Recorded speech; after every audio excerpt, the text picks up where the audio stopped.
Hi, magandang umaga po sa inyong lahat.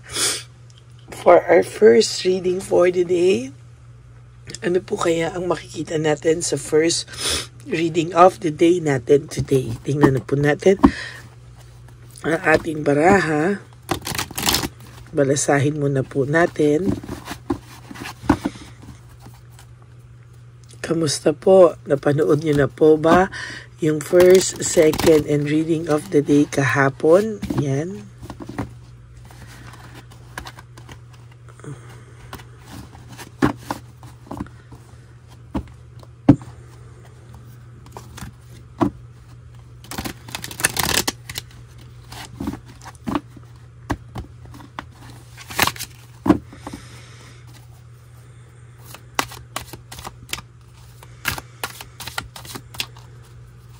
Ayan, balasahin po muna natin para alam po natin na balasa natin mabuti. Huwag niyo pong skip to dahil ito po ang nagkukuha sa energy natin at nagko-connect sa ating dalawa.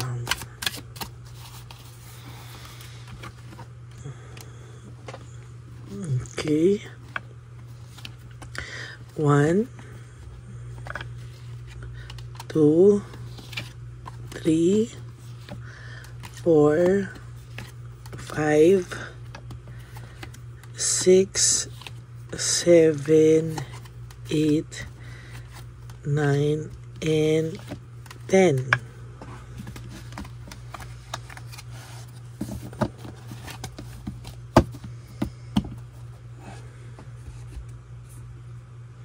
Ito naman po.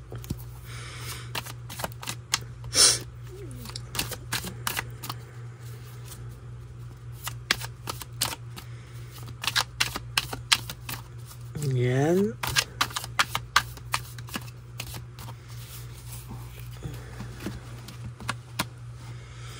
Pili po tayo. 1, 2, 3, 4, 5, 6, 7, 8, 9, and 10.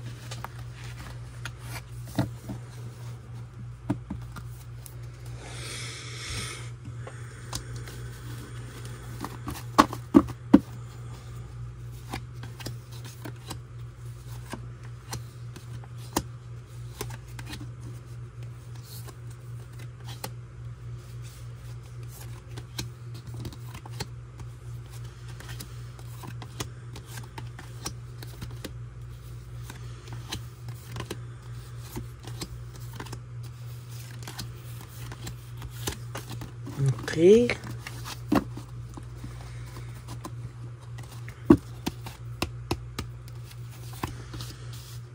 Quick decision, no? Marami po siyang nagawa sa buhay niya na talagang bara-bara lang po, no? Talagang hindi po niya talaga ugaling pag-isipan ng mga bagay. Marami po siyang naging mga desisyon na based sa panandaliang emosyon o yung bara-barang emosyon, ano, yung hindi po talaga pinag-iisipan, yung talaga pong spare of the moment, parang gano'n, ano. Nagdi-decision po siya kung saan sobrang lungkot siya o sobrang saya siya. Hindi niya po napag-isipan ng mabuti lahat ng gagawin niyang sa bagay, no, sa kanyang buhay. Hindi niya po alam kung hanggang ma-realize na lang po niya na mali nga yung naging decision ko o mali nga yung mga nagawa ko sa buhay, at hindi po ito yung tipo ng bukas pagka inayos niya ay okay na, no? Marami po siyang feelings na nasaktan, mga nasakripisyong feelings, at talagang sa nakikita ko po ay talagang naapektuhan din po siya, no, sa buhay niya. Sa totoo lang po, naapektuhan din po siya at hindi niya po yan sukat akalain na mangyayari po sa kanya.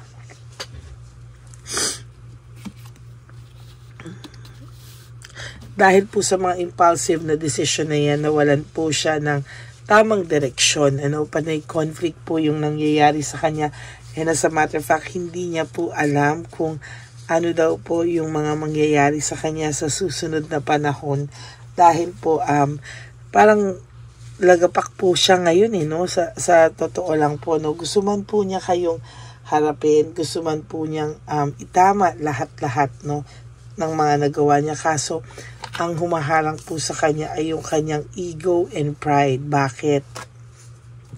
Kasi po parang ito na lang daw yung merong natira sa kanya, yung ego and pride. Kaya pinapanindigan na po niya ngayon yung mga bagay-bagay na lang na nangyari, no. Sa totoo lang, ego and pride ang maharang para kayong dalawa ay magkaayos, no. Hindi naman po niya asa ayaw kayong magkaayos. Kaya lang po yung pinapanindigan niya pa yung mga nagawa niyo, pinapanindigan niya pa yung mga maling nagawa niya sa iyo, yung mga relasyon na dapat tinatapos niya dahil hindi naman it's for the wrong reason, hindi niya po magawa, no. Parang naduduwag na po siya, hindi pa man, ano. Sa totoo lang po, maling-mali po talaga, no. Maling-mali po talaga na nagawa niya raw ang lahat ng ito sa iyo, ngunit sa sobrang taas po ng kanyang ego at pride, hindi niya po yan magawa sa ngayon, ano. Sa totoo lang po, nahihirapan yung person na to, pero parang sa kanya, mas hirap po siyang ibaba yung ego and pride niya para magkaayos sana kayo, no. Isulat po natin yan.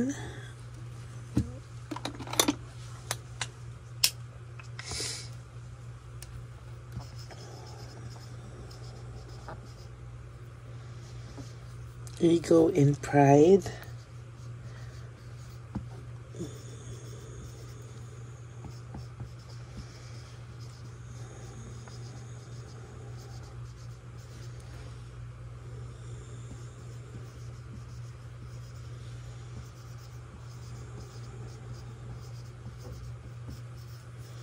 Para magkaayos kayo.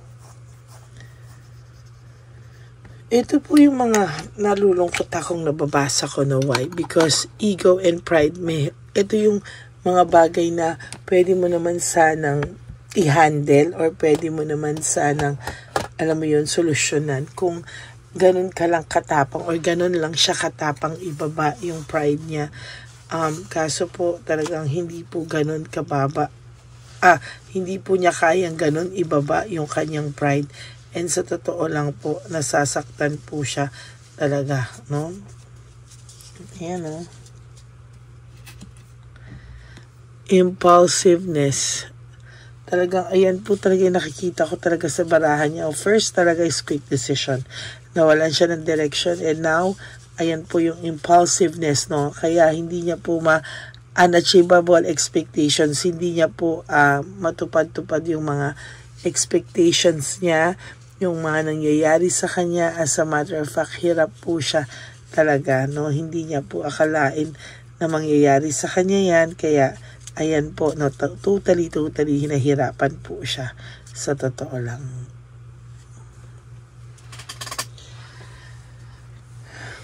Peace. There's peace, no? So, nakikita ko po dito, wala po siyang peace of mind. Ano, yan po yung gustong-gusto niya magkaroon sa mga oras na to, pero hindi po siya magkaroon ng peace of mind. Nahihirapan po siya, hindi niya po alam ang gagawin niya, no? Talaga pong hirap ang person na ito sa ngayon. There's yung inner voice niya po, no, na nagsasabi sana sa kanya na ibaba mo na yung iyong ego, ibaba mo na yung iyong pride. Hindi niya po maibababa. And as a matter of fact, nagstay lang po doon yung kanyang ego at pride po, no?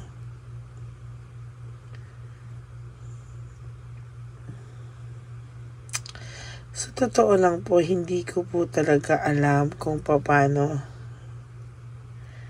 no? Kasi sa totoo lang, hindi ko alam kung paano niya to malalagpasan. Ayan, no?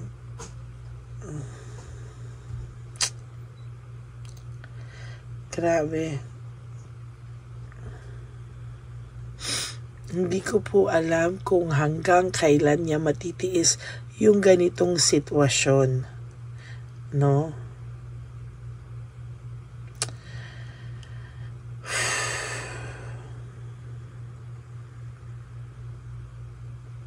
Kasi sa totoo lang po, ang taong ito po ay medyo hirap po sa mga oras ngayon. Pero andun pa din kasi yung ego niya, yung pride niya. Ayaw niya pong ibaba. Napakadaling solusyonan para kayo ay tuluyan ng magkaayos. Pero dahil sa too much ego and too much pride, hinaharangan po niya, no? Sayang po kasi yung oras nyo pareho, no? Ito po yung para sa mga nagkamali lang, ha? Hindi po ito yung mga narcissist, no? Ayan, no? Parang nagagalit na rin po siya sa sarili niya. Hindi rin po niya alam. Sabi niya, ano bang mangyayari sa akin sa ganitong sitwasyon? Pero siya po mismo ang hindi makapagpababa ng pride, no? Parang hindi niya po alam paano daw niya susolusyonan lahat ito. There's difficult decision, ano? Sa totoo lang, yung difficult decision, hindi niya po alam kung paano, kung ano yung mangyayari sa kanya sa susunod na mga araw. Hindi niya po mapagdesisyonan, nahihirapan po siyang magdesisyon sa bagay-bagay. Lack of resources, unstable. Sa totoo lang po, ayan, no? Very, very problematic ang taong ito. Meron po siyang lack of resources, meaning meron po siyang financial struggles, pero mayabang pa rin po. Hindi naman sa mayabang, pero parang hindi mo mahahalata sa kanya na ganyan, ano, parang meron siyang problema, no? Parang dinadaan niya lang po sa patahitahimik, no? Or hindi po siya nagsasalita sa mga tao sa paligid niya, no? Naging greedy po ito, no? Kaya naging ganyan, nagkamali siya, naging makasarili siya, hindi niya po inisip yung pwede mong maramdaman, ano? There's a quick decision, sa nakikita ko po dito, quick decision, impulsiveness, talagang hindi niya maibaba yung ego and pride niya kasi pinapanindigan niya po yung maling naging mga desisyon niya sa buhay. Instead of accepting the fact na nagkamali siya, naghiwalay kayo, siya ang may kasalanan. Alam naman po niya lahat yon. Hindi niya lang po talaga ganun maibaba lahat, no? At hindi niya mailatag sa iyo, ito lahat ang nangyari, ito lahat, patawarin mo ko. As simple as that, kahit ano pong galit nyo, kapag nakita nyo po ang taong to ay sincere, ay, sinasabi ko po sa inyo, alambot ang puso nyo, pero wala siyang ginagawang anything na mafe-feel mo talaga yung sincerity. Namimiss niya po yung unity, partnership, and connection nyo na sa iyo niya lang naramdaman. Sa iyo niya lang naman po naramdaman yung ganyang klaseng nungo ako. Sa kanya lang sa iyo lang naman po niya naranasan yung ganyang klaseng pagmamahal, pagsuporta. Kaya hindi ka rin po niya makalimutan, no?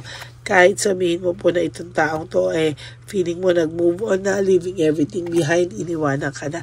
Yet, hindi niya pa rin naman po makalimutan yung pag-aalaga mo sa kanya. And somehow, talagang sa nakikita ko, nag-hold on pa rin po siya sa iyo, There's fear of change. Nag-hold on pa rin po siya sa iyo, no? Kahit paano, alam mo po sa buhay mo na nag-hold on pa rin po siya talaga sa iyo. Wala siyang motivation sa ngayon. There's lack of passion. Talagang sa nakikita ko po dito ay marami pong nagsasabi sa kanya na sige, go for it. Ayusin mo yan. May mga nagpapayo naman po sa kanyang iba na maayos, pero wala po siyang ganang ayusin kasi napahiya na rin po siya, at the same time ayaw niya nga pong malaman ng iba yung nangyari sa inyo pa kasi ayaw niya pong further mapahiya pa, no? Sa totoo lang po, itong taong ito ayaw niya pong napapahiya, no? Kaya lang siya po ang gumawa ng sarili niyang ikakapahiya. Nung iniwanan ka po niya, marami na po ang tumaas ang kilay, no? Alam po agad ng tao na hindi po ikaw ang may kasalanan. Ang masama pa to, talaga pong nag-try pa siya na, alam mo yon, na lumabas na inosente siya, pero wala po o lahat ng gawin niya ay failure sa ngayon. Kahit sabihin mo na nagpalabas siya na inosente siya, wala siya kasalanan, failure din po yan. Kasi bakit? Hindi naman po naniniwala yung tao lahat-lahat sa nangyaring ganito. Sa ngayon po, sa iba sa inyo, nakakaramdam ako ng may hatred, may hatred at talagang galit na galit, gustong gantihan tong taong to, gustong saktan, pero sa totoo lang po, ayan panay disappointment po kasi yung binigay sa iyo ng taong ito. For some of you, meron din naman akong nakikita na nag-move on na lang, ayaw rin naman silang saktan. Yung iba po talaga dito galit na galit, nararamdaman ko yung energy Tapos meron ditong lack of direction, conflict, sa totoo lang magulo po talaga yung sitwasyon ng person mo ngayon, and as a matter of fact, hindi mo po alam kung ano po yung mangyayari sa mga susunod na panahon,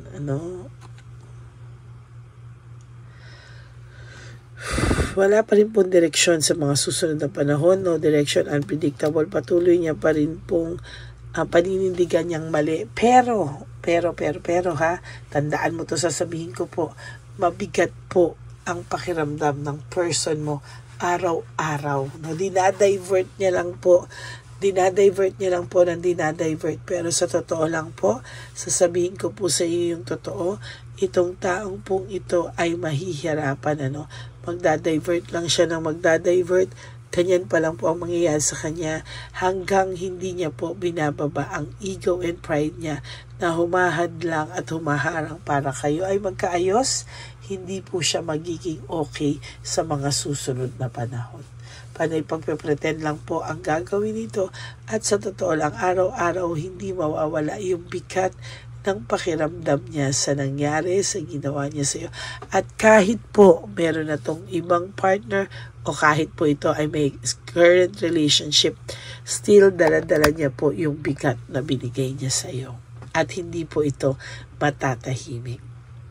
That's it for your first reading of the day.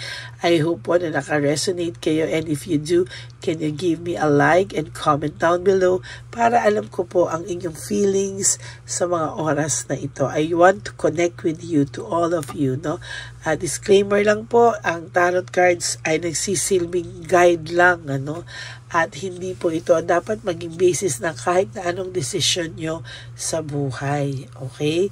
Guidance lang po ito for entertainment po sa inyo, pero wag nyo pong i-base ang buong buhay nyo sa tarot card reading. Okay?